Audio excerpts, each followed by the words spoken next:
Yep. Over the years, the Nigerian political scene has witnessed spate of violence and thuggery adduced to elections. Interestingly, thuggery cuts across age, gender, and political affiliations. Just recently, politicians were fingered as sponsors of thugs in their states. While this remains an allegation, as law enforcement agents are still trying to tie up loose ends, the whole narrative begs the questions of why politicians resort to thuggery during electoral exercise. Another question begging for answer is what happens to these thugs after elections are over. This issue of weaponry is also another disturbing matter. No one seems to account for these questionable weapons in the hands of political thugs. Need we ask the implications of these in the protection of lives and property? This is Nigeria Today, and I am Segun Ojelade.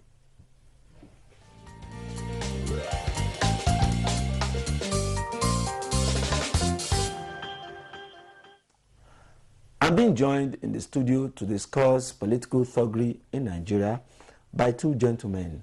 I have with me Hamza Gudaji. He is a legal practitioner and a public affairs commentator. I welcome you to the program. Thank you for having me. On his left is another youth, Odiakpo Obiri. He's a politician, he's an activist, and a businessman. I welcome you to the program. Thank you very much. Thank you for having me. Now, gentlemen, we're looking at the issues of political thuggery and how it's crept into our body politic and has refused to go.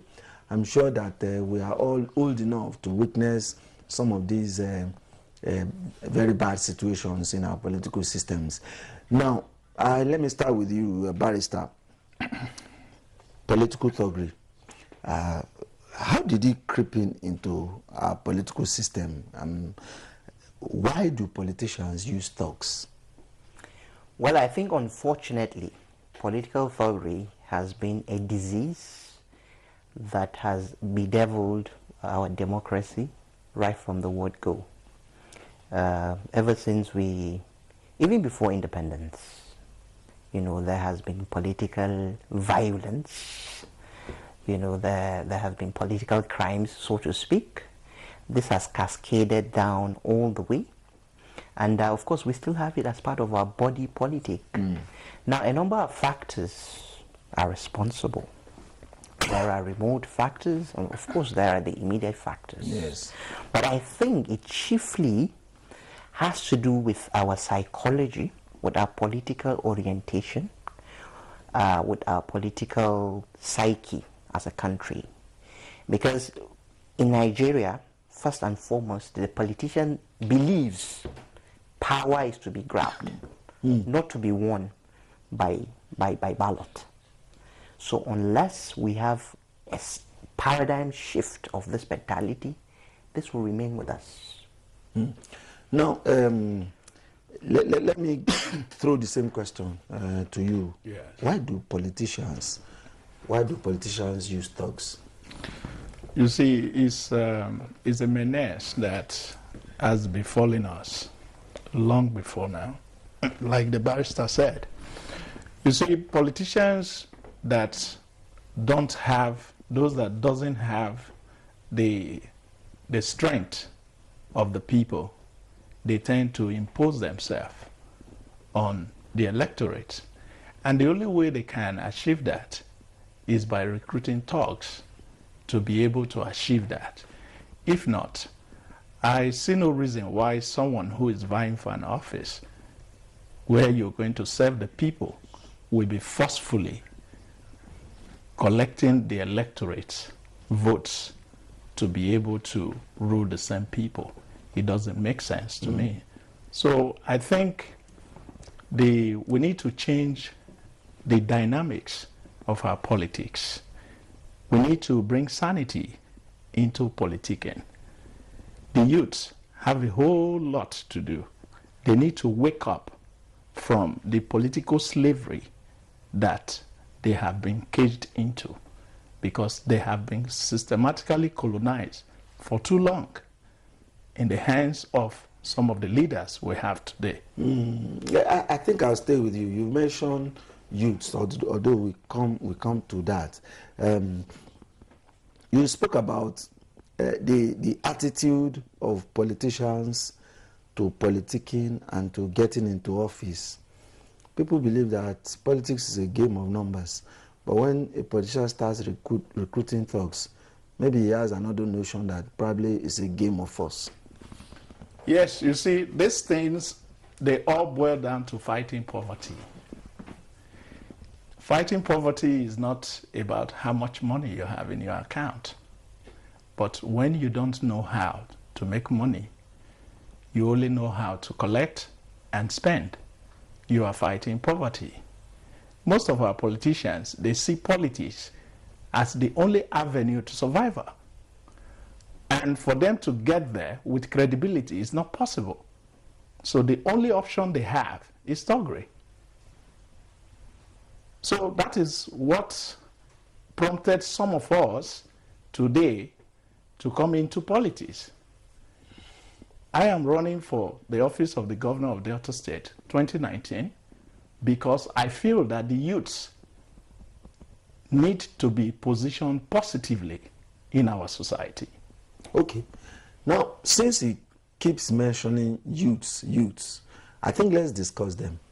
Barrister, the youths, they are the weapons for political thuggery. They are the ones recruited for this very dangerous task at electioneering.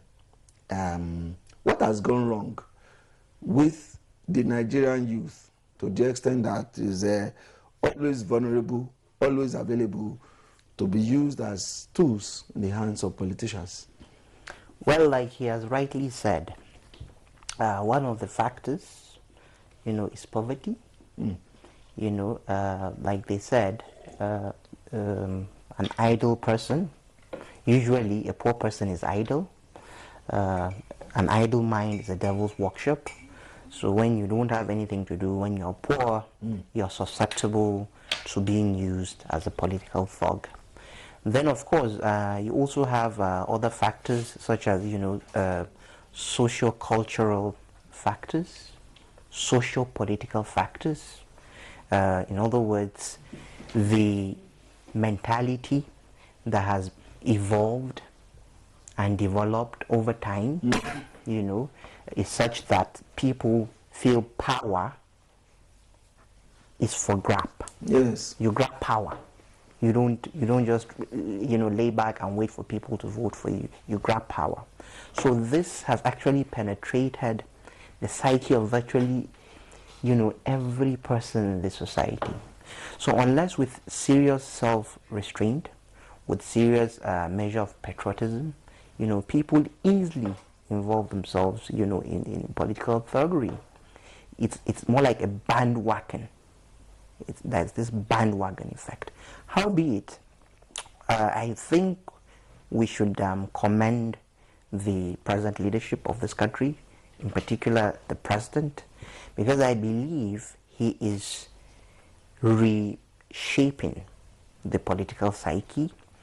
I think by his disposition, by his age, by his experience, he seems to be portraying a different psyche now. He's definitely portraying a different psyche, which is that use your vote if you want to effect any political change. You don't have to resort to thuggery. Okay. I was going to the issue of the political parties that we have at the moment.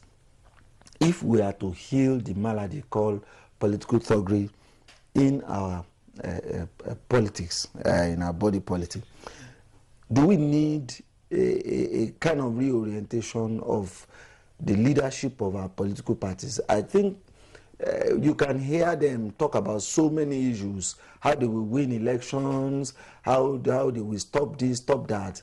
I've not really heard much about how to stop thuggery, for instance. Are they doing enough? the political parties? You see, I would say that you mentioned that politics is a game of numbers. And it's when you talk about good governance, the foundation of it has to do with the political parties. Yes. Now, when you get that wrongly, then at the end, you see people who wants to remain or grab power forcefully. This is where Thuggery comes in.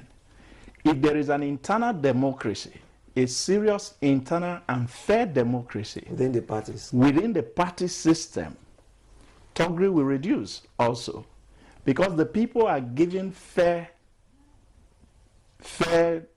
participation. Yes, level playing field. Level playing field. But when you sit down and write the names of people, what have you succeeded in doing? You have shut doors to even some better hands that's supposed to come into the system to make it better. That's why I fight against zoning. Zoning is evil. It negates. Zoning takes away the best from the system. If we must get it right, we must change our mindset in politics.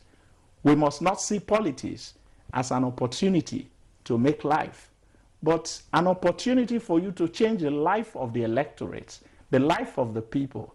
These are people that you have their pains in your heart before going into politics. Now, getting into politics, getting their votes, all you do is to amass wealth for yourself. What do you expect the youths to do? They keep coming to you, begging for one thing or the other.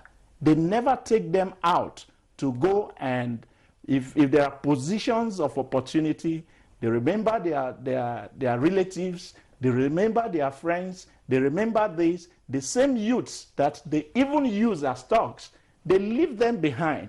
Yes. Suffering perpetually. Okay. So we must get internal democracy within the party right first before talking about the general thing. Okay.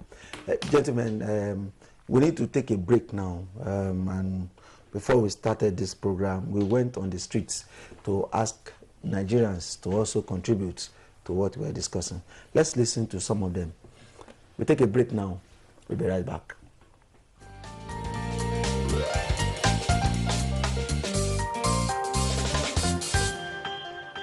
Political thuggery, which means it comes from politics.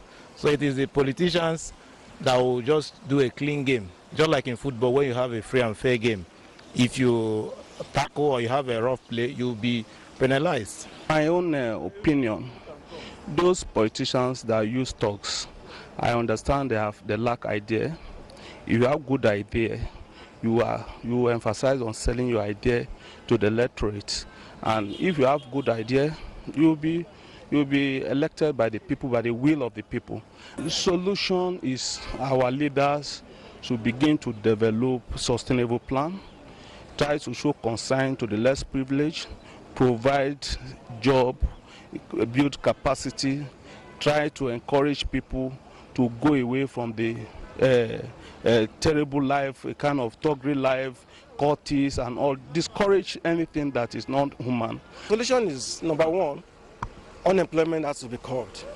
Because if these thugs are not available, if they are engaged in meaningful vocations, the politician may not find them easy to use. If our politics and policy as regards the democracy is centered among the people, we are going to have a good health care, good education, and we are going to understand ourselves.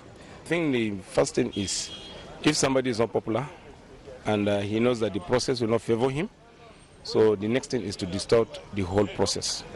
So any politicians you see with thugs, I believe he's unpopular.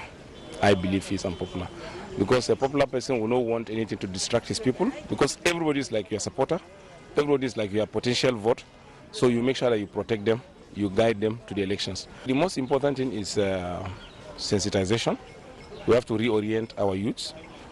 the government have to come with deliberate policies to engage them permanently, and we should have stringent laws that definitely deal with the politicians that go around with thugs and the thugs at the same time. But if we allow things to happen that way, I'm sure we'll drift to their norm, and we don't pray for that. So the best thing is let the National Assembly and the state assemblies come up with stringent laws that deal with politicians and the thugs at the same time.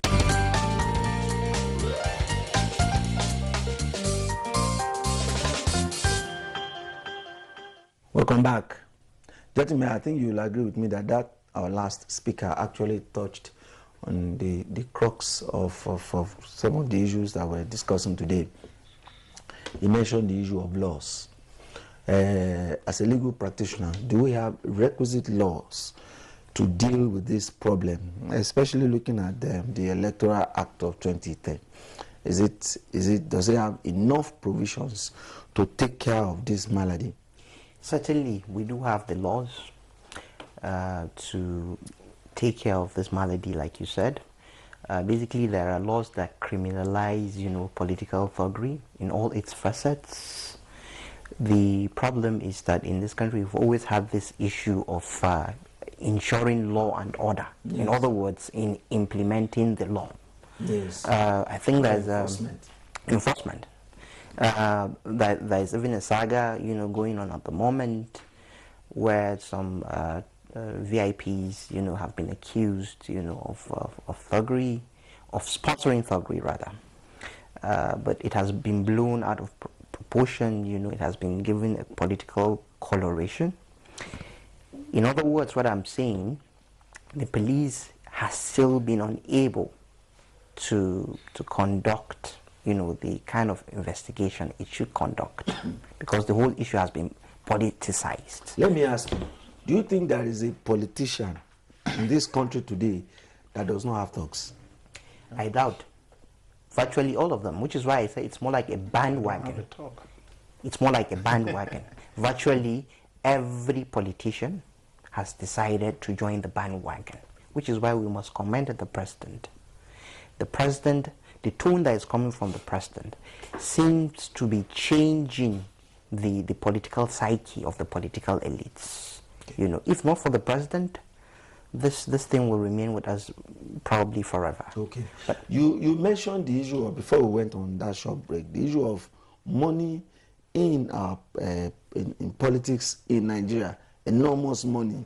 They tell you if you want to go into politics, you want to contest for anything, your pocket must be fat and deep. If you have loose money, excessive money like that to throw around, you can buy anything. So what place is money in fostering or in ensuring that political thuggery continues to take firm roots? It's unfortunate that we find ourselves in this situation as a country, as a people. Money politics can only bring you bad governance, because someone with great visions and good ideas to move the society forward does not need to spend so much to get to an office, because the people should look at the visions and not the pocket of the politicians. Now they have caged our people to a situation where the electorate see the period of election as an opportunity to take what they feel belongs to them. Yes. But unfortunately, it's not what belongs to them. But they are further mortgaging sustainable development, mortgaging good health care, mortgaging employment, mortgaging a lot with just the little that comes. You see what happened in Ekiti State, the last election, where it was alleged that people were giving monies and even some small pack of gari and whatever. So that simply symbolizes that little pack you have will take you for the next 4 years if that person gets into office, because he has settled you. So we need to look beyond the money politics. Yes. And look at visionary leaders, people who have the mindset of the people. With that, thuggery will stop, because when good governance comes to place, the youths will be engaged positively. Okay. Now, because of our time now, we should be coming back home. Okay. Let's look at, I mean, how do we reach the potential thug out there?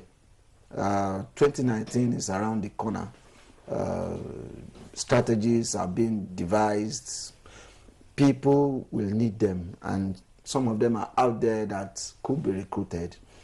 As a youth yourself, barrister, what will you tell the Nigerian youth at this material time? Because somebody said that, well, the politician will never allow his kid, his son or his daughter to be used as political thugs. Well, what I will say is political thuggery is a crime, a serious crime. It should be seen as such, because the truth is the phrase itself has been sort of bastardized in this country to the extent that it doesn't really carry or portray the true reflection of the phenomenon.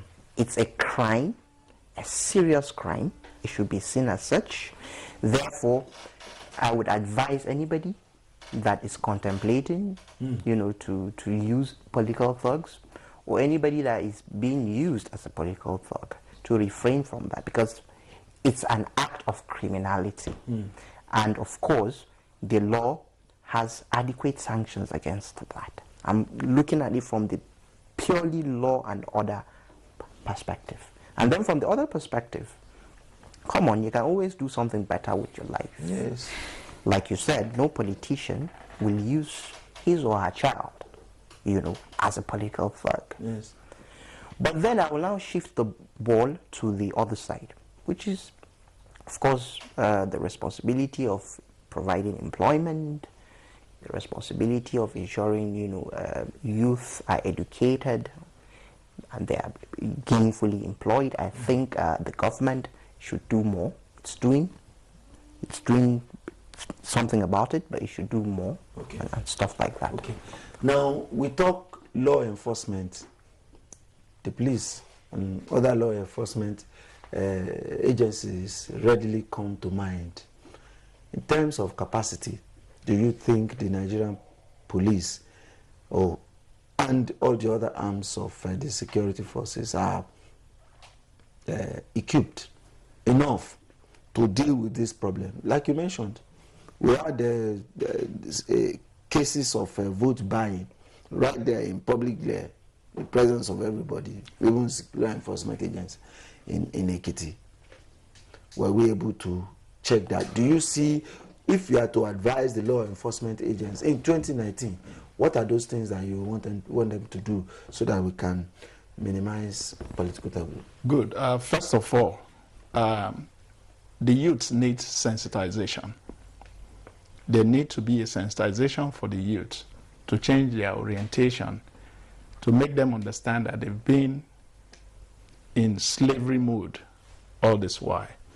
Because while pain is inevitable, suffering is optional.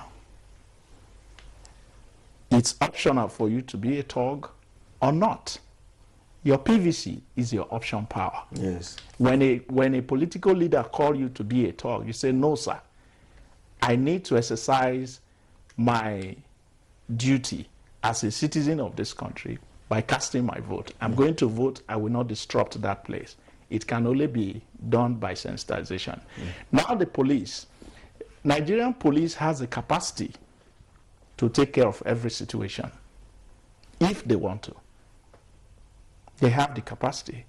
But another thing is politicizing the entire exercise is also restricting them, because the commissioner of police that is in charge of that state is a bit careful. They are all careful about their jobs. They don't know who they are going to step on their toes. But the police has to do their job effectively, irrespective of who is involved. With this, we'll be able to get it right. Okay. So the police need to be given that privilege, that strength, Okay. to do their job. Thank you properly. very much, gentlemen. I must thank you, Hamza Gudaji, legal practitioner. Thank you for your comments on the program. Thank you. And I also thank you, Odiapo Obiri, for all that you've said on the program. We wish you the very best. Thank you. In your aspirations. Thank you. Well, this is where we call it a date on the program, the last edition for the week. On behalf of every one of us in the studio, I am Shegun Ojelade saying bye-bye and have a wonderful weekend. Thank you.